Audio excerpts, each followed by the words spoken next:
ধন্যবাদ। আজ মহান ২১শে ফেব্রুয়ারি, শহীদ দিবস এবং আন্তর্জাতিক মাতৃভাষা দিবস। আপনারা জানেন যে ভাষার জন্য বাংলাদেশের মানুষ ১৯৫২ সালের ২১শে ফেব্রুয়ারি প্রাণ দিয়েছিল এবং এরপর থেকে এই শহীদ দিবস এবং ২১শে ফেব্রুয়ারি সবসময় বাংলাদেশ সহ পৃথিবীর বিভিন্ন প্রান্তে যেখানে বাঙালি আছে সেখানে পালিত হয়ে আসছিল। তারই ধারাবাহিকতায়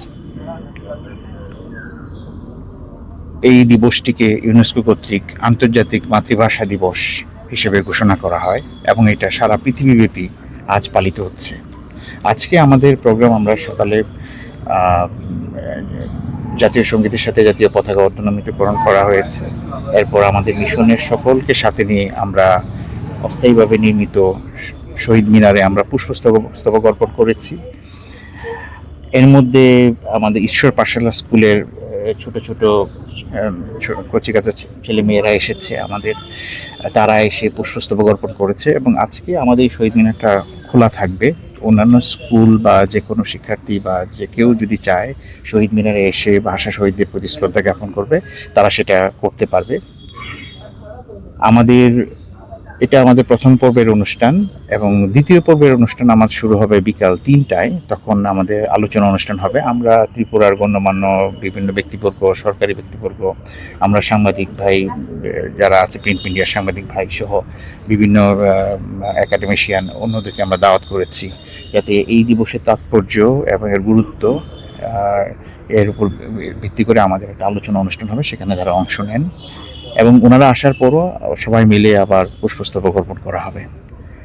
আপনারা জানেন যে ত্রিপুরা এবং বাংলাদেশের যে সম্পর্ক, এটা একটা আত্মিক সম্পর্ক এবং এই সম্পর্কের ক্ষেত্রে ভাষা কিন্তু একটা অন্যতম একটা বড় নিয়ামক। ত্রিপুরাতে বাংলা ভাষাভাষী, আবার বাংলাদেশেও আমরা যারা আছি আমাদের বাংলা ভাষা।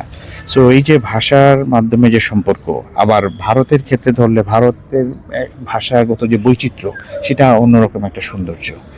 সো এই জায়গাটাতে আমাদের আজকের দিনে যে আন্তর্জাতিক মাতৃভাষা দিবস এবং শহীদ দিবসের মূল বিষয় আমি মনে করি যে এই বৈচিত্র্যতা এবং এর সৌন্দর্য এবং এটা কিভাবে সমস্ত মানুষকে ঐক্যবদ্ধকরণে একটা শক্ত ভূমিকা রাখে।